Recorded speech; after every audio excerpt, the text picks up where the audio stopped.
Warning, censorship. Warning, censorship. Warning, censorship. Warning. Good afternoon, good morning, and maybe even good evening, Sheila, if they're watching from Russia. Welcome to Rebel News Live Daily live stream. I'm Andrew. This is Sheila. I'm supposed to say the she-devil gun read, I believe, No. as if I'm playing No. David Menzies' role. Nope. No, it's not at all. We're here to take your super chats that we can still take on our Rebel News Clip channel, of course, and you can send it in through the other message apparatus on what's it called there, Justin? I don't even remember anymore, Sheila. I'm new here on Streamlabs. Just click the link and you can super chat us through there, and of course through the Clips channel. We're taking your messages, your comments, your questions, maybe even your links, your criticisms on how much makeup I'm actually wearing. No one ever knows. Sheila, how are you doing today? I'm doing great. If you are wearing makeup, looks good. Looks real good. Yeah, if people want to super chat us, sorry, Justin, I'm hearing a little feedback in my ear. Thank you. If people want to super chat us, if you head on over to the links chat or the Rebel News Clips channel, that's still monetized. So you can actually super chat us over there for now. And Justin will send us that over to here, and I'll take it on one of my screens here and we'll read it aloud. And also, you can, I don't see it as the pinned comment, guys. Are we still taking Rebel chats through Streamlabs? Okay, so they said they're going to make it the pinned comment shortly, but it's in the description. If you would like to leave us a super chat, and you're not a super chat, a Rebel chat, and you're watching on this channel, the Rebel News main channel on YouTube, you can click on the link in the description. There's a link to Streamlabs.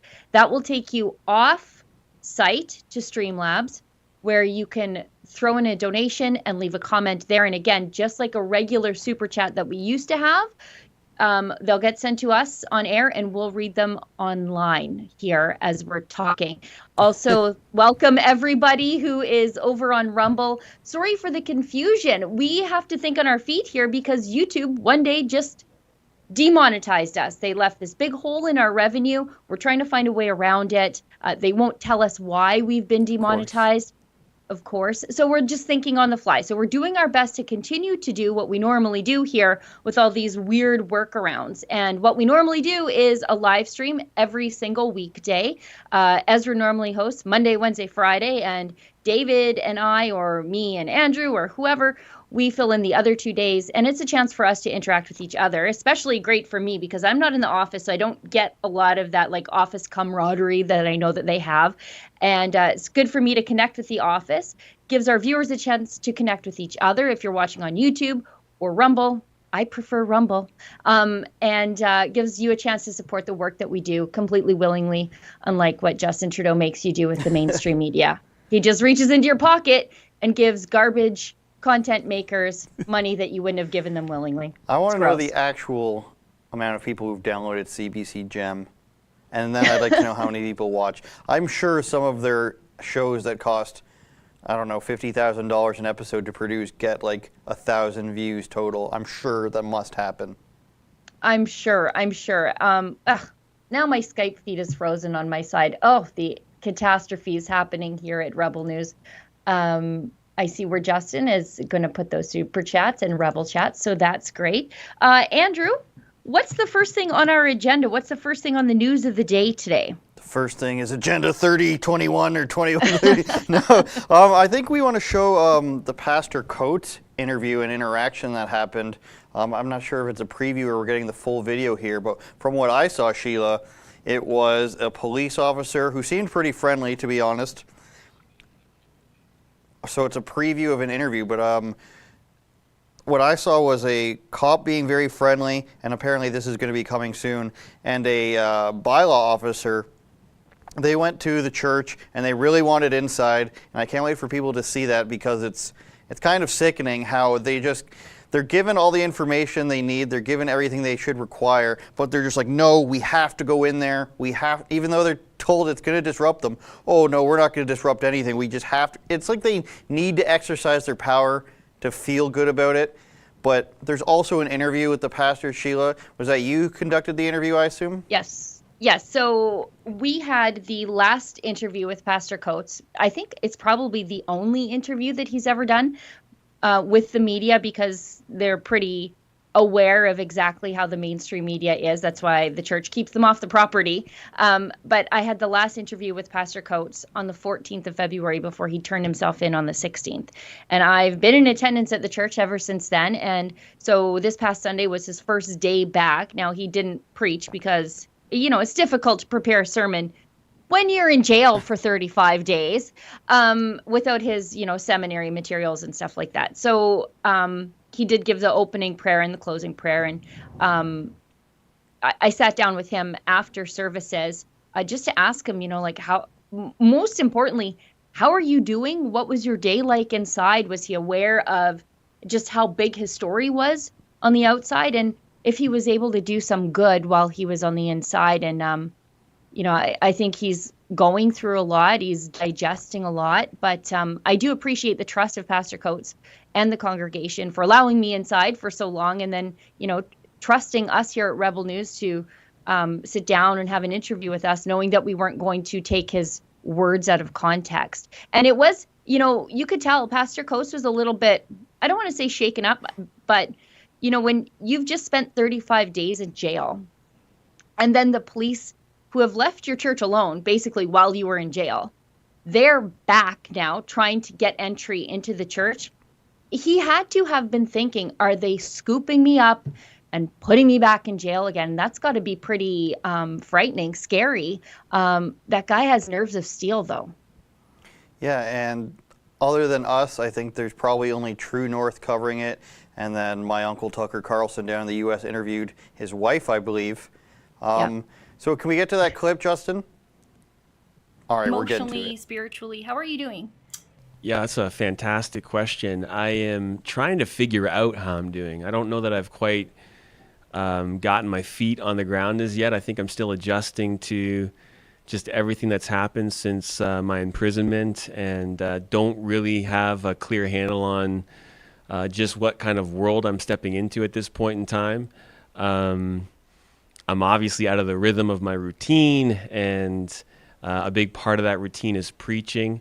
And so I look forward to that. It's been a blessing to be here and to reconnect with our people and express my love for them and to have them express their love for me.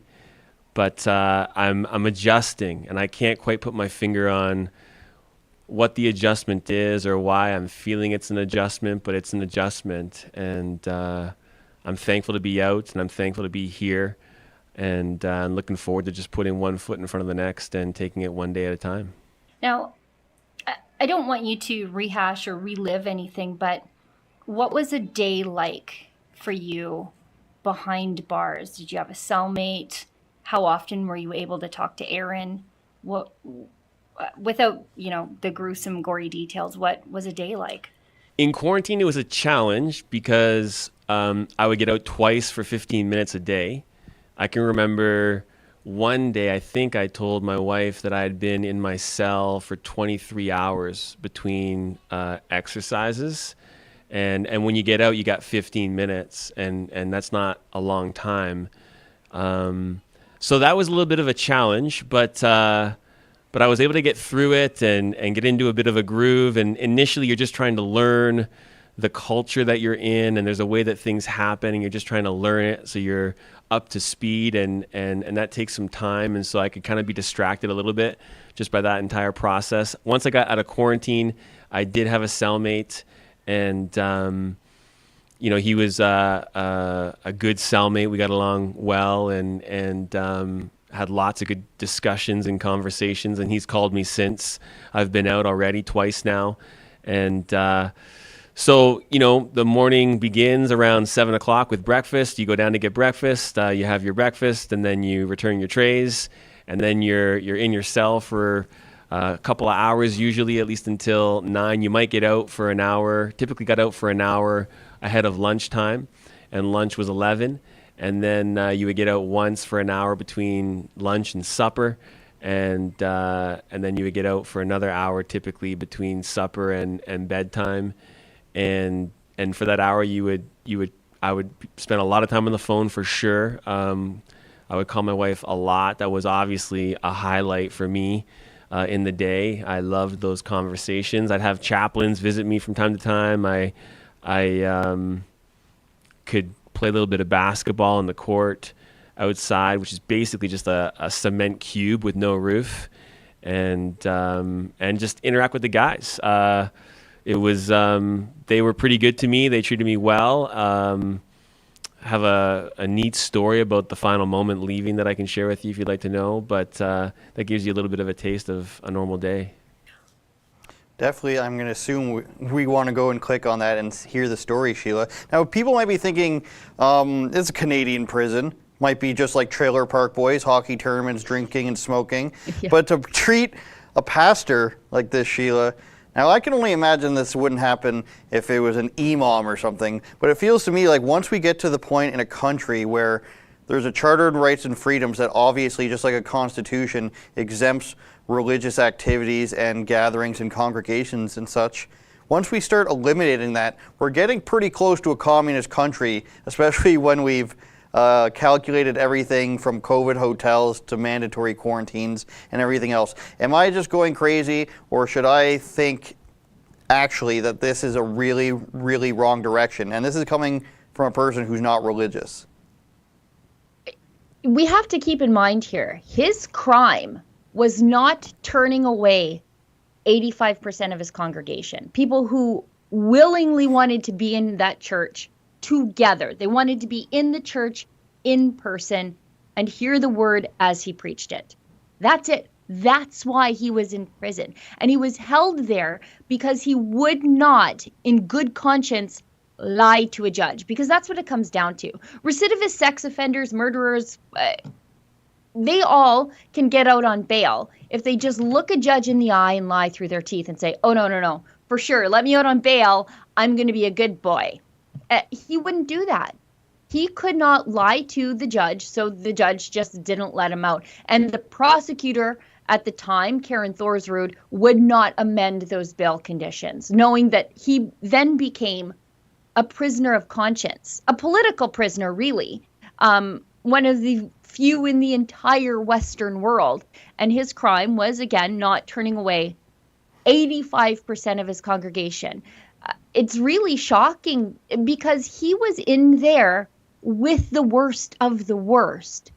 These are people who would not qualify for bail because their crimes were so heinous, because it's so easy to get bail in Canada, generally speaking, but especially during the coronavirus pandemic, because we're all supposed to be under house arrest, but we're going to let the murderers and rapists out and the actual grandma killers out of jail because the coronavirus might get them in there. So the province stuck him in a facility that has had multiple coronavirus outbreaks because they think that his church was some sort of super spreader event, which it absolutely wasn't.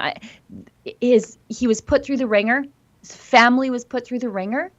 He's got nothing but forgiveness for the people who did this to him, and he prays for them. The whole church prays for them every single week. And when he was in there, people at home, you must see this video, because he tells the story of how while he was in jail in this horrible place, he's still out there trying to evangelize and do good work, do those things that got him in trouble with the province of Alberta in the first place. Now, Sheila, for those who don't know, when you say he refused to lie, what was it that he was to say, that he wouldn't have another congregation or something like that? Right. So the conditions of his bail release, that's why he spent 35 days in jail. The conditions of his bail release were that he abide by the public health orders restricting places of worship, which means that his church had to be at 15% of fire code capacity. It's at 100% every single week. And that he enforce masks on the church, like on the congregants when they come in, and that he enforce social distancing. And he just wouldn't do it. He said that inhibits his ability and the ability of his congregants to practice their faith. So he would not agree to that. And those were the conditions of his bail release. So he just stayed in jail until another prosecutor came on the case and said, this is not a good look. And the deal that was originally struck with the Justice Center for Constitutional Freedom, so Pastor James's lawyers, and the new Crown was that he would be released with 1 day in jail. Well, check that box off, and a $100 fine. But then it went before a judge or a justice, Jeffrey B. Champion, who said, we need a maximum deterrent here. So that $100 fine, not good enough. He needs a $1,500 fine. So I guess the 35 days in jail wasn't enough of a sentence for this poor man. But the judge then, or the justice, I'm sorry, Jeffrey B. Champion, he upped the fine, and James was then released from jail and back at church on Sunday. And just the people there, they've been without their pastor for so long. And then he walks in the door and they see him. It was just like the emotion in the church. You could cut it physically with a knife. And before I quit talking and let you talk, because I get emails that I talk too much, but I have to say that not enough credit has been given to Pastor Jake Spence. Jake Spence is the associate pastor at Grace Life. So after James Coates is taken into provincial custody and stuffed in a maximum security facility for the crime of giving religious services, Jake Spence is the associate pastor, and he got on the pulpit the next week, knowing that the police were surveilling the church, knowing what happened to James. He got up and he preached anyways, and he did it week after week after week, knowing that he too could be taken away just like James was. So, while James is a hero of the story here, Jake Spence is a hero too. And part of the reason that he's not been sort of lionized is probably my fault too, because I'm in the church every week and I just say it as a passing thing. Yeah, Jake Spence is on the pulpit again, because it seems so normal. It doesn't seem out of the ordinary that he's preaching, but he faced the same consequences as Pastor James, and he was up there every single week just knowing that he could be snatched up by the province and taken off to jail. Yeah, I just wanted to clear that up because I know there's some fake news out there surrounding that. And of course, we want you to watch that on Rumble and not YouTube. Of course. What was the name of that justice you said? Jeffrey B. Champion. I guess Hercules Rockefeller wasn't available. Sorry. It's just, I like hilarious names like that. I believe we're going to get to some good Andrew Says content that we all know and love, producer Justin. Last week I spoke with Isabel Brown from Turning Point USA. She's got good things to say. I guess I'm just, best friends with Turning Point USA. Got to get my fellow youth in there. She's got this. I'm not sure exactly what we're gonna show. I think it's just sort of a mashup of content that we covered. But she has this thing called Freedom Seeds, which is basically, I think, less than 2 minutes or less than 5 minutes per video, where she just breaks down topics like gun rights or voting rights or freedom of speech. And I think I mentioned on the show, I think they should actually be shown to children in school as opposed to, orgies in grade 7 and stuff like that. That's being taught currently. Sheila, that reminds me of a question I wanted to ask you. In a world where crazy stuff is being taught in schools, are your children in Catholic school? Are they in private school? Are they homeschooled? Or have you no choice but to put them in a public school? No, my kids are in Catholic school, and they went to a very tiny rural Catholic school where, there's 12 kids in all of one of my daughter's classes. And my older daughter now goes to a Catholic high school in suburbia, but it's pretty...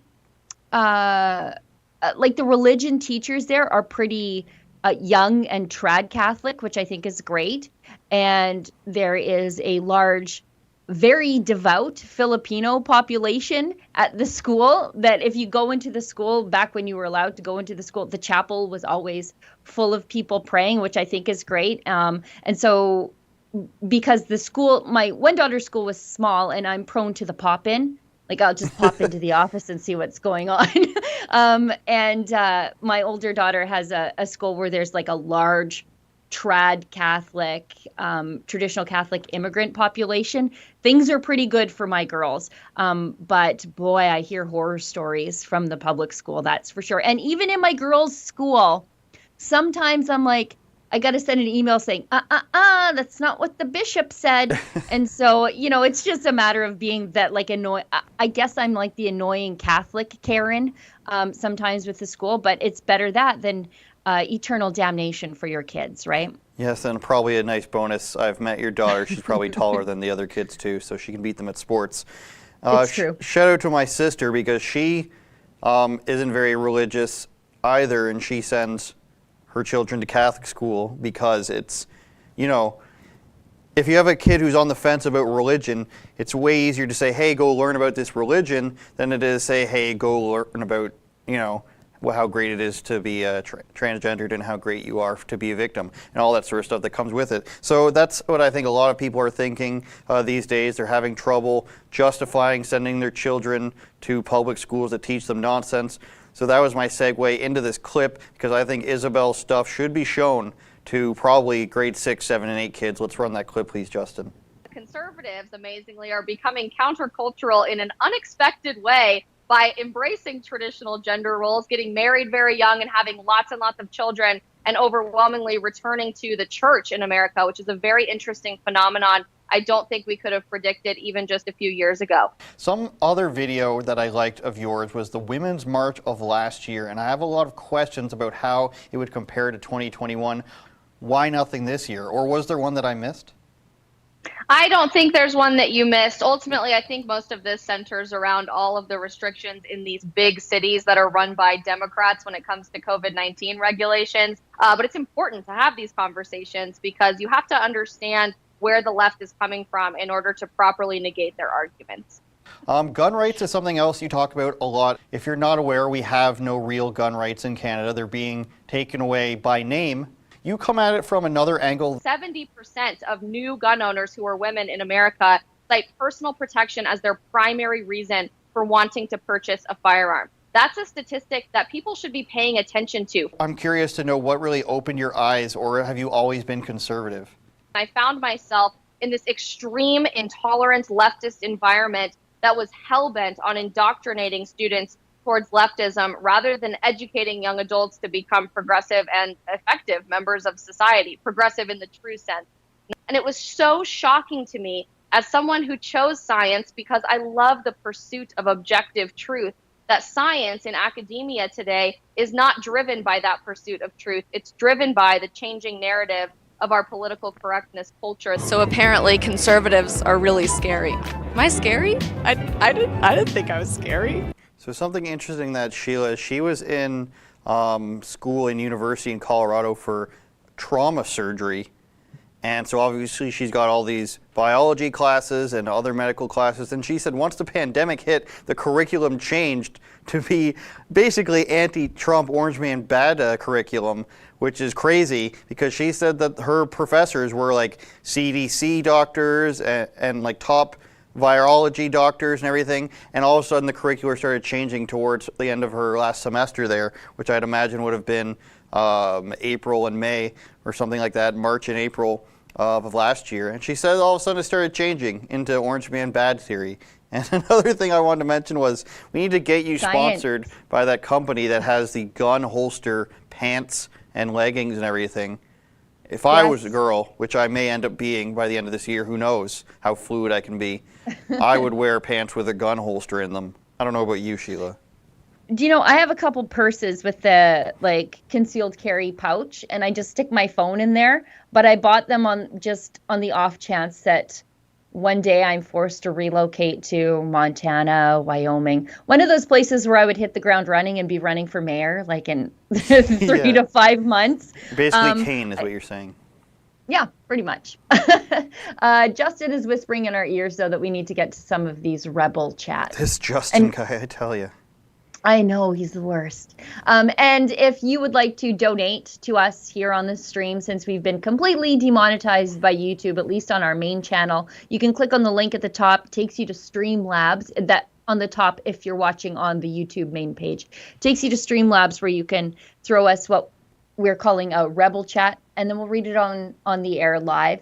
And if you're watching on the Rebel News Clips channel, you can send a super chat there. That channel is not quite yet fully demonetized, And hello to everybody who's watching us live on Rumble right now. Yes, Rumble for the people. This is new to me. I'm going to be super impressed by these graphics, so let's put them up. Okay, none. Oh, the graphics aren't working. Wow, so unbelievable. don't be impressed.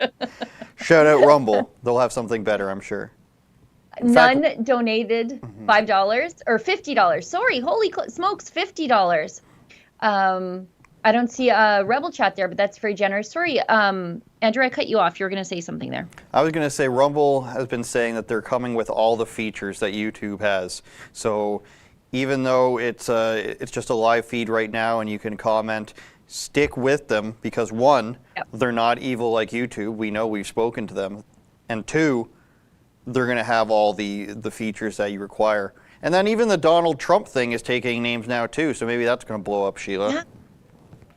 Yeah, you know, Rumble is young and they're developing new features all the time. And I like to be an early adopter of good ideas. So I'm glad that we're over there.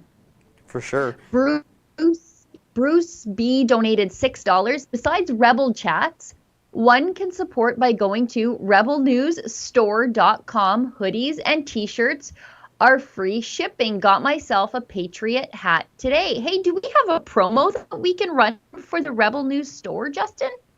Yeah, he's really doing a commercial for us there, which of course you can use the code Andrew10 to get 10% off. And I'm told that all other codes don't work, so best to just use mine. And yeah, I believe we You were told that by a liar because you can also use Sheila10 for 10% off in the store. And we've got some really great stuff there and baby stuff now too, which Tamara Ugolini, for those of you who don't know, she just had herself a bouncing baby Ugolini, and her little guy has been modeling our stuff and looks pretty darn cute. Justin, did you fire up that promo? Yeah, we have the promo ready to go. Okay, perfect.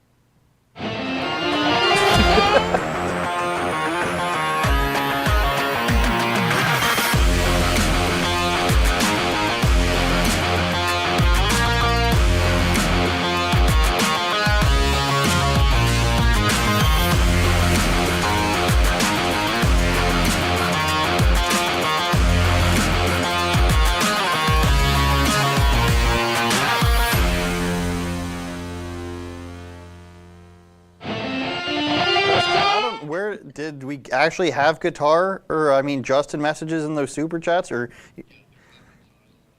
that's unbelievable. And are we are we telling people who the editor of that is or is his life still a secret and he doesn't want to die? Do we know? Okay. So we Okay.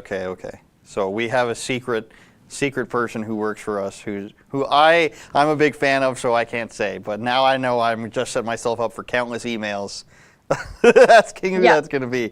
So let's just edit that part out, you guys.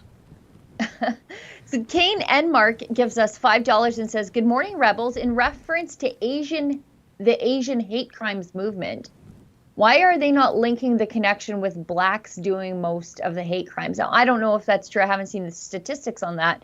But I do know all of a sudden we stopped talking about people of color when they're the victim if the perpetrators are not in the right demographic group. For example, in the case of the Pakistani immigrant Uber Eats driver who was murdered by those two girls, 13 and 15, those two horrible little girls who... they carjacked him, tased him, flipped his car, and then as he lay dying, crumpled in the street, they were screaming about their cell phones. Indeed. And nobody is talking about. There's no marches for that man. I just, if the tables were turned, I think we would have a much different response from people in the mainstream. The U.S. statistics for 2019, they do say that there's more African American attacks on Asians than any other demographic. So that's true. Whether 2020 is the same, I don't know. But yeah, that stuff doesn't always work out in the narrative sense. Of course, all crime should be taken seriously. Yep. But you're basically just lying when you say that like there's some phantom white supremacy problem in the United States and like That's never been true in America. It's definitely not true in Canada. I mean, there's a CBC article published last year about all the hate crimes against all the Islamic hate crimes perpetrated against them, and no mention of hate crimes against Jews in that matter, because that doesn't jive with their narrative. But like, you can pick out statistics wherever you want, but when you don't mention the bigger fish in the pond, in my opinion, that becomes kind of like there's obviously a reason why you're avoiding it, which is what Black Lives Matter always does. They always avoid, the 98% of the stuff to focus on the 2%, which they would normally say is the mass injustice of police shootings and whatnot. Yeah, I mean, the supply of hate crimes certainly isn't meeting the demand created by social justice warriors in the mainstream media. I think as a conservative and someone who believes all human life has worth, all murders and all crimes are bad. And I just think it is very strange that there's a certain social justice focus on a certain kind of crime, while this other subset of victims is completely ignored. For me, that's dehumanizing. Well, a lot of these hate crimes turn out to be fake. I mean, of course, Jussie Smollett, hijab haircut, girl on New York subway, Nazi symbols in college campuses. A ton of them obviously get publicity, and they get what they want out of them before it's proven wrong. But of course, the idea here is that you make it worse for people when you do fake stuff like that. Yeah, again, the supply of hate crimes doesn't meet the demand, so they're creating them. Let's keep going. King on Common Law donated $6. I disagree with you. Jail is the perfect place to create sermons and witness. It was the safety building, not a dungeon. It is and it isn't. I mean, this is a maximum security facility. And Pastor Coates, I mean, he did make the absolute best of a bad situation. And you'll hear him tell a story of what the other inmates did when he was being released. That's very compelling. It's very moving. But yet still, I mean, that's not a place where he should have been. What he did is not a crime. John Yoga donated $5. Hey guys, great segment on Pastor Coates. By the way, Sheila, why do you hate yoga? Wow, Sheila. Oh boy. Tell us. Also, what about John Tory? I want him and his midnight girlfriend Cruella de Villa gone. Well, I don't like yoga because for me, I believe it has new age connotations. Are you about to say it's demonic, like Pat Robertson? Nope. I just That's demonic. I'm not against stretching at all. You want to stretch, but I don't have like a chi. I have a soul.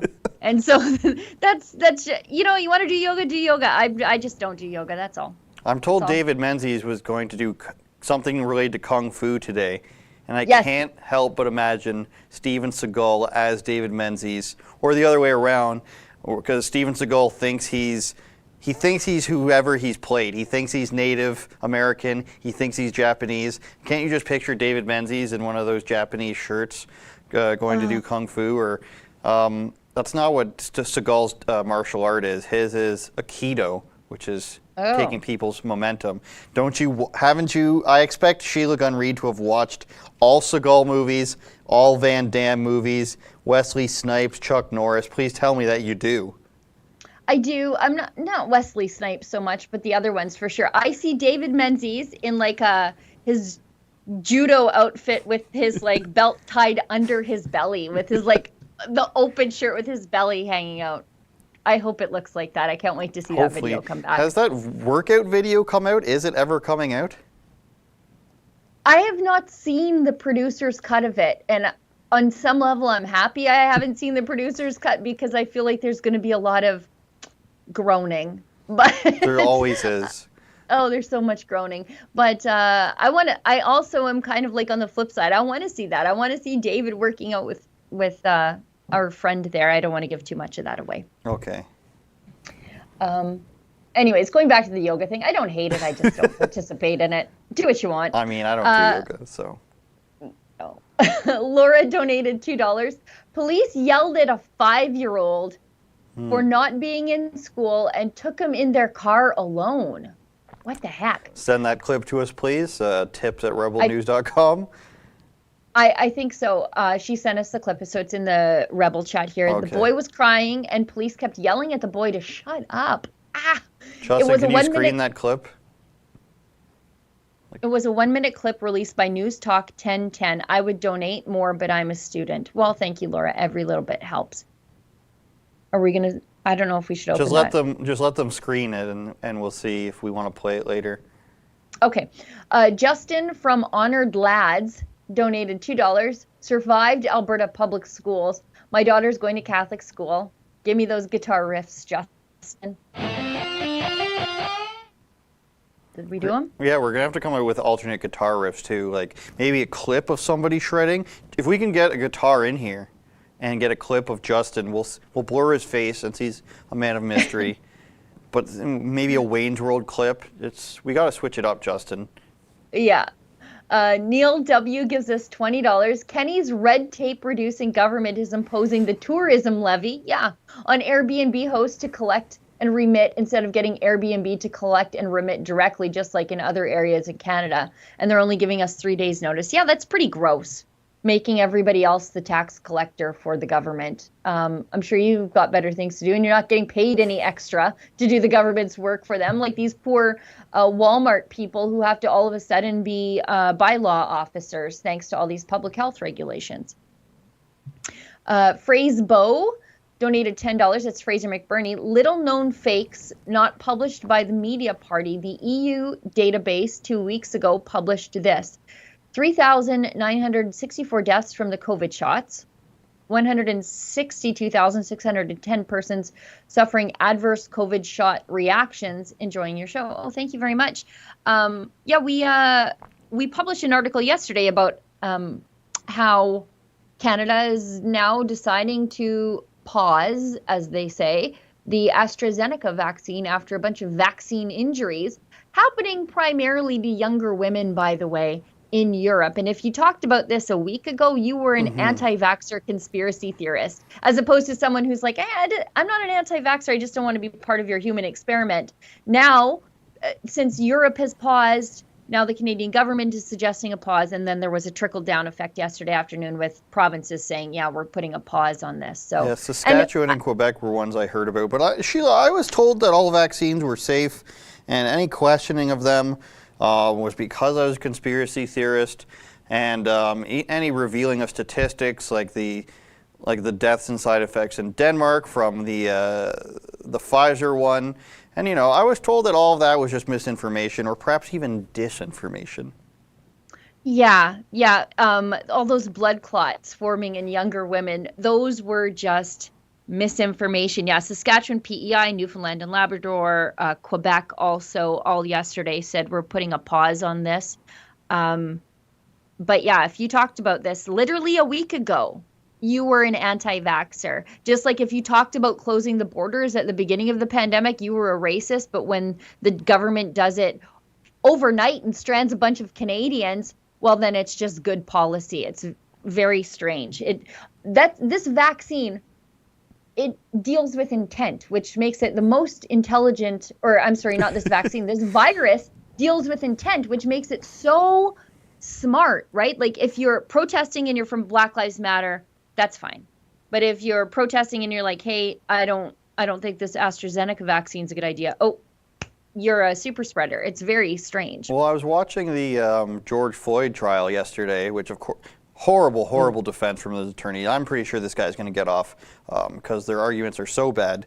For example, they said that he had road rash from being pinned on the ground. That doesn't make any sense. But all they had dividing the lawyers and everything was plexiglass. So this whole time, I guess, plexiglass was all that's needed.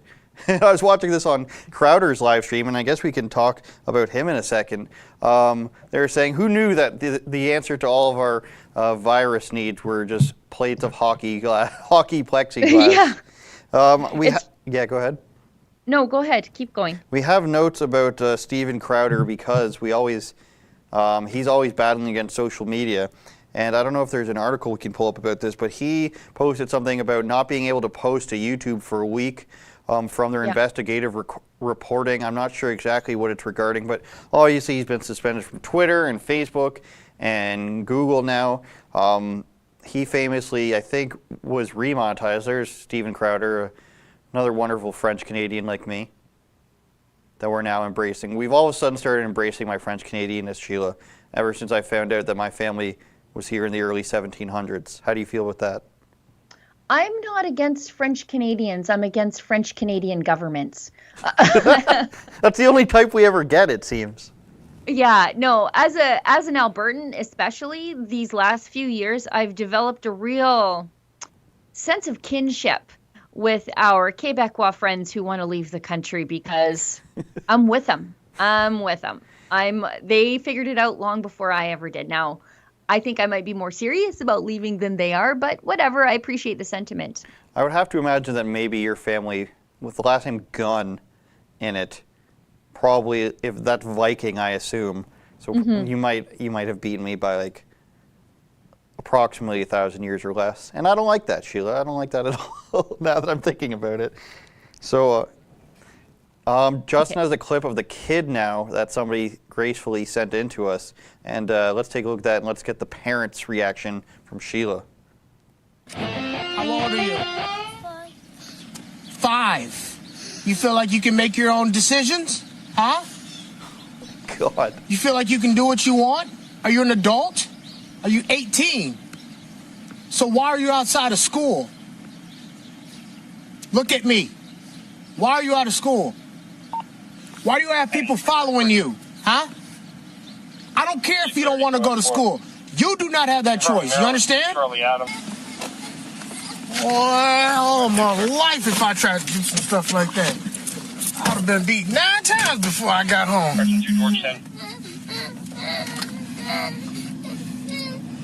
Don't nobody want to hear that. Ain't nobody even listening.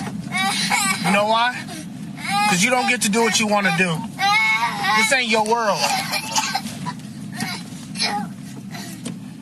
That's like what you say to somebody aged 13 to 18. I think, Sheila. I'm not a parent. What do you think? Yeah. Yeah, no, that's how I would, well, and not even, well, maybe it depends on the day. That's how I would maybe deal with my 14-year-old. But a 5-year-old, you just taught that little guy to hate cops forever. That's his first impression of a cop now. Is that when he's in trouble, the cops are the bad guys who screamed at you. They should have been like, hey, you like Spider-Man, little buddy? You know what Spider-Man loves? Spider-Man loves school. Let's go back to school. Yeah, Spider-Man wants you learning. Yeah, I would imagine you'd be like, hey, man, I'm sorry, but we have to take you to your parents now. You can't go away like that. People are going to be worried about you. Your parents are going to be worried. Not, you piece of trash. You basically cuts a wrestling promo on him, Sheila. And Yeah. I think we should transition to Montreal after that. The boys, the lads, the Sydneys, the Mochas, the Lincolns, the Efrons, all the young men were in Montreal again, and things escalated. And I think we have a preview for that because that's like, you would think that it has to be fake. You'd think it has to be a wrestling promo these cops are pulling. I believe one of them says, before we get to it, I'll get your opinion, Sheila. Hey, I know you guys. I know Yankee from your team. And then 10 seconds later, they're like, oh, you guys were part of the protest, so we have to arrest you now. Yeah, they've literally rounded up Yankee so many times on the street that they're on a first name basis. Yeah, and his nickname, too. Yeah. Yeah, and so they clearly know he's a journalist. Yankee, when he goes out, he wears a jacket that says he's with the media. He carries his press pass. He has his little letter that says, I'm exempt. Which they called they fake, don't by the care. way. They called their own email to him fake. Yeah.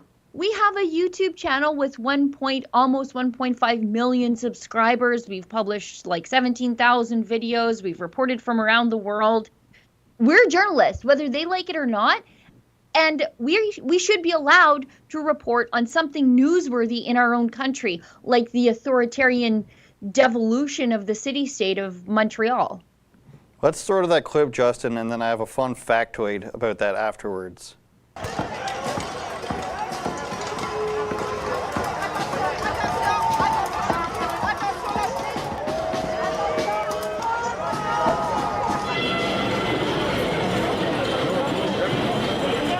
Hey, what's going on? Hey, I'm media. Hey, what's going on? Are you just taping me?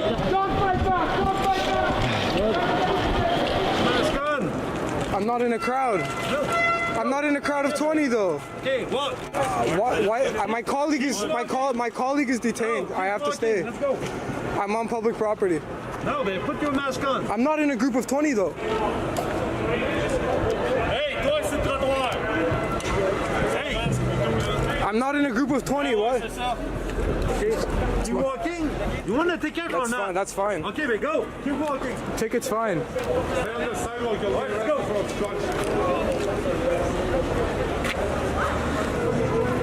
I know, Rebel. This is like, we're documenting what's happening here, guys. I know, Yankee. You're friendly. So why are we getting such a tough time? We've been through this so many times with you guys. Why is he being arrested? You just told us you were in the protest. You're gonna come. Okay. Come. We'll understand now. Why is he being arrested? He's on public property. Right. I'm documenting the protest. Why did you arrest the two members of the media? They are not violent people. All right, guys, once again, please go to lockdownreports.com. Help fund our journey. Once again, we're showing you what's really going on the ground in Montreal. Mocha currently being dealt with by the police. Assuming he's just receiving a ticket, we'll see what happens. Well, I'm back. I told you guys, I was right. The collective forces of this nation is perverted. It's corrupted. They're badges. They are thugs wearing badges. That's all they are. They are using a legal vacuum to be thugs towards peaceful protesters and members of the media. For Rebel News, I'm Lincoln J. Mocha Bezirgan. Thanks for watching, guys. Now, Sheila, Mocha is the youngest philosopher of all time. Of course, for those who don't know, he's super famous in Turkey for his opinions that went against the Islamic regime there. Thoughts on Montreal police in all black with red armbands asking if people are Jews, Jewish media not caring. Thoughts on that clip, Sheila? That was grotesque. It's hard to believe that happened here. And when we think about like Efron, he's been with us for 4 years. He's reported from around the world. He and I went to climate change conferences. He went to Hong Kong with Kian to cover the freedom marches there. He's never been rounded up and treated the way our people, and basically all of our people that were in Montreal, how they were treated on Canadian soil by these Montreal cops who know exactly who they are. They know Yankee by his first name. They say, hey, yeah, you Rebel News. Yeah, we know. And they don't care. They're actually, I think, just arresting and ticketing us as a deterrent. They don't want us there. Mm-hmm. So they think if we ticket them enough and detain them enough, they'll just go back to wherever the heck they came from. I think that's the plan here. But if that's the plan, they don't know enough about us to think that that's going to stop us. Might I suggest they watch our coverage of Nathan Phillips Square? When they said we couldn't go, we brought everybody and went, and we brought bodyguards and a lawyer. So, I mean, if that's what it comes down to, if that's what we have to do to say that we will not be stopped from doing our job, I mean, Montreal cops, careful what you wish for. You cannot do this. You cannot film me, Yankee Pollock and Lincoln and Mocha Berzergan. They're gonna be arresting Mocha and know his like full Turkish name. And I don't know who you are, Mocha. Blah blah blah. That'll be funny. Mocha, not his real name, by the way. I don't think I'm letting a cat out of the bag there. So Sheila, I was actually on former NHL player Sean Avery's podcast this week, which is coming out tomorrow. And the reason he contacted us was because he saw Lincoln, Mocha, Yankee in Montreal. And that's how he got introduced to Rebel News, was being outraged by their arrests. So when he comes back, he's going to come on. He's going to come on here. He's going to come on my show. He's going to see. He wants to, and you can listen to his podcast tomorrow, where he says that he wants to be more involved. So hopefully that means with us. I don't know yet, but he wants to be more involved since he's from the area.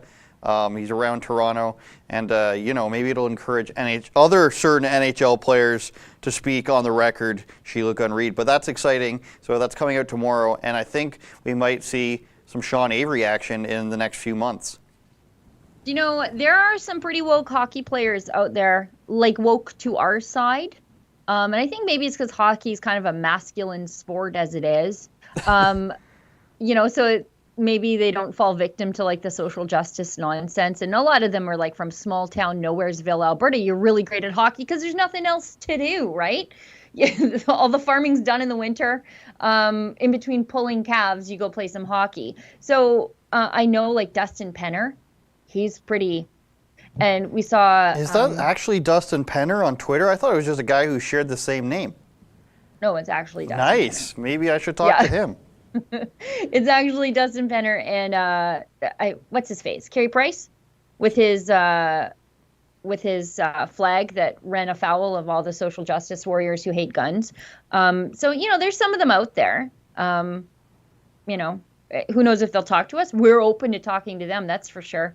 We'd love to talk to more people. Yes. Sidney Crosby, Justin. You heard it, all right? Yes, Alexander Ovechkin, right. Come on down.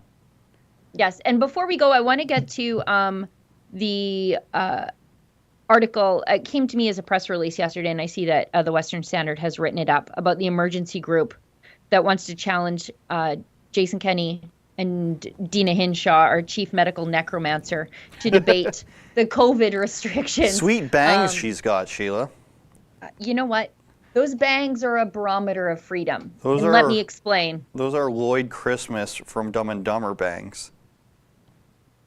When her bangs get shorter, you know that there are more restrictions coming because that indicates that the hair salons are going to be shut down. So just watch. They are a barometer of lockdown. She doesn't care. She uses a bowl anyway. I don't know. Oh, so mean. But, somebody at Rebel News has to be mean, Sheila, and it'll be mean. I don't want to be mean, and I'm not being critical of how they look. You look however you want. Look, I welcome the criticism of my hair, but I'm telling you, watch those bangs. If you want to know if you need to start impulse buying toilet paper, watch the bangs. That's all I'm saying. Annalisa S gives us $6.99. Keep up the great work. Love, love, love the Rebel. Yes, Annalisa, I'm very sorry that David's not here for you today. Yeah, I was going to say that too. Monstar donated $10. We need a group like Turning Point USA in Canada to go to all the schools and help de-brainwash our children. I would support that financially and in sharing it. I would like to start a group or two on Facebook to promote the movement. Call it Rebel Canada. We already have Rebel News Canada on Facebook where you can find our Canadian stories. But yeah, there's definitely a need for that. And they'd have to be tough kids if they want to participate in conservative activism on campus, because there are a lot of emotionally unstable wingnuts not used to being exposed to alternative opinions infesting our post-secondary schools. That's for sure. I tried to get the University of Toronto Mississauga Conservative Union to do something like this like a year ago. And obviously it's probably not possible now because of the border. So you snooze, you lose. But I'm sure you could get Turning Point USA people, Fleckus people, stuff like that. I don't know what the payment structure is like here in Canada, but I'm certain you could get them to come up here and speak on enough of similar topics that would apply here in Canada, Sheila. It's just the conservative union groups are very afraid of stuff like that in Canada because they, trickles down from the Conservative Party, and we know how brave they are. Well, yeah, and look, we have a different culture. So in the United States, you have conservative, openly Republican rich people all over the place. In Canada, our rich people, you might get an inkling that they're conservative, but they don't come right out and say things or take political stances because they want to be invited to the fancy party. Exactly. And there's Kevin O'Leary, and I think there's not much after that. Yeah. Pretty much. Bruce B donated $2, said, did I do something wrong with my Rebel store plug? I'm just a fan of Rebel News for the record. You absolutely did not do anything wrong. We appreciate it so much, and it's a good reminder for us to promo our merchandise because some people don't know that we have a Rebel News store where you can get 10% off by using the coupon code Sheila10. Let's keep moving along. Unbelievable. Sheila LaBeouf, I believe is what it is, after your favorite actor, Shia LaBeouf. Oh, God. It was something to watch that guy go crazy in real time. But anyway. Is he crazy, Sheila, or is he just one of the greatest actors of all time? Is he crazy or crazy like a fox? I'm not sure. Unbelievable. First yoga, then Shia LaBeouf. I'm afraid to ask what's next. Justin from Honored Lads donated, I'm sorry, I can't see, $2. Would Sheila do DDP yoga, like Diamond Dallas Page yoga? Yes, she would. Well, as long as we don't call it yoga. Fraser McBurney, $5. It seems your super chat is back. Keep using Rebel Chat. My Rebel Chat did not go through. I think it did, Fraser. Annalisa S. I think I've read it. Wow. that was from the Clips channel. Okay. Well, that still works, but so does the other one. Yeah. It works if you want to still super chat us and you want to give. I'm not sure why, but if you super chat us over on the Clips channel, YouTube takes 30% of that. So if you want to do it there, I mean, it's easier, but YouTube will take 30% of your donation. Or you could just go through Streamlabs. Yeah, and I want to interject, sorry, Sheila, that we still have been getting questions about it. The only time YouTube gets a cut of the money is through the super chats. Nothing to do with subscriptions on our website, nothing to do with donations on our website. The only time it's through the super chats. Everything on our website goes to us or to the campaign for which you are donating to, goes to us from the subscription. Nothing from the store either, just the super chats they take 30% of, which is why we want you to do it through a Rebel chat, because we've had enough of YouTube, you know? Yeah. Fraser, we've read Fraser. Annalisa S. I see my sweet Menzies in a nice bright white Speedo. Oh my God. Oh. Goodness. Oh. I'm tapping out. How much time do we have left here? Can't we get like a Mocha super fan or a Lincoln super fan? Lincoln's a handsome young man, Sheila. Are we allowed to say that? Yeah. You know what? Annalisa S. Hopefully when we're all allowed to travel again and we can go to some nice places together with our Rebel supporters and friends, you'll get your chance to see David Menzies in a bathing suit. We went to the Dead Sea when we were in Israel, and I purposefully didn't go in because I have bad dreams about Rebel supporters seeing me in a bathing suit, and I didn't really want to see any of my colleagues in one either. But David went in, and so that would have been a good chance for you. Oh, yeah, he was just flopping around in there with water wings. I don't get it. I think, like, I'm willing to see David Menzies in a Speedo for the comedy of it all. I'm okay with hearing his moaning and groaning while he works out because it's comedy to me. But apparently, the ladies don't think it's as funny as I do. I love David and I want to maintain that love for him, so I don't want to see those things. Unjust Untrue Doe gives us $2. Andrew, can you get a lookalike John Tavares on? Who's that? John Tavares is a Leafs player, and I've been getting, you know, I was once a CTV news intern, so that's the same building as TSN, and countless sports bros would walk by and be like, Tavares! Yeah, and especially when I have like more just stubble, I get asked if I'm John Tavares, even though he's like, I think probably he's 6 inches taller than me. No, 4 inches taller than me, probably 30 pounds heavier than me, and much, much, much richer. Just kidding, our net worth is about the same. Hokeman donated $15. What you guys do is an excellent job, much better than the other lies. You tell the truth, keep up the good work. Gert Hokeman. How's that for Dutch? Yeah, I was going to say Dutch name. I think we're all caught up, and I must get to this because I promised that I would. Justin, maybe you could, I can't see because my Skype feed froze up, but the Western Standard covered it yesterday, and it came out to me as a press release. In Alberta, there's a group of people basically asking the government to show their work.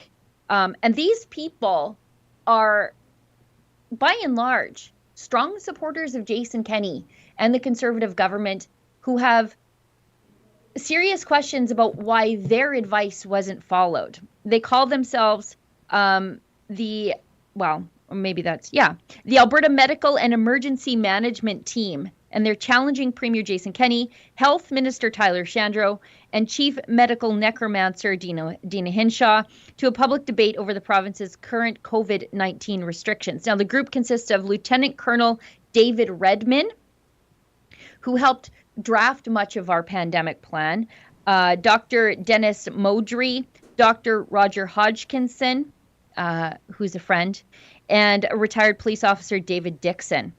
And they want, basically, like I said, the government to show their work. They say this event is being organized as a direct response to ongoing restrictions, the handling of the virus in long-term care homes, hospitals, and with other vulnerable demographics, and the negative socioeconomic impacts the measures have had on the province. So Modry is one of Alberta's top heart surgeons, and Dr. Roger Hodgkinson, he's the doctor who went viral after he put Edmonton City Council on blast in November for their handling of the pandemic. And Lieutenant Colonel Redmond, he describes himself as a friend of Jason Kenney, who, helped draft the emergency plan here in Alberta. And he said I think it was an op-ed or an interview with Alicia Corbella of the Herald, that this is not how anything that's happening now is not what he laid out. So I think that would be very interesting. They want the debate to take place before April 5th. And I'm not optimistic that the government's going to come to the table at all. Yeah, I don't believe it. I don't think the government, here it's hard enough to get Doug Ford to take a question that isn't pre-screened. So, and Justin Trudeau's press conferences don't exist. So I am very, like you, not very optimistic that that's going to happen. Justin, is that all the time we have? It is. It is. Okay. There's one more super chat, Sheila. Okay. Edward K donated $3. Do you believe all of Justin's moves, I believe that's Justin Trudeau, are being done so he can win a seat on the UN Council? That ship has sailed, friend. Yeah. That's why Justin, producer, does his moves. He tells us he's hoping for the UN Security Sea Council. He's hoping for the Human Rights Council alongside Mugabe, I believe. So you got that as well. Let's shout out the hockey players, Sheila. Dustin Penner, let's talk. Sean Avery. Theo Fleury, come on my show or I'm going to have to unfollow you. And John Tavares for me looking like you. Sheila? That's right. Last words? Last words. Thank you, everybody who tuned in today.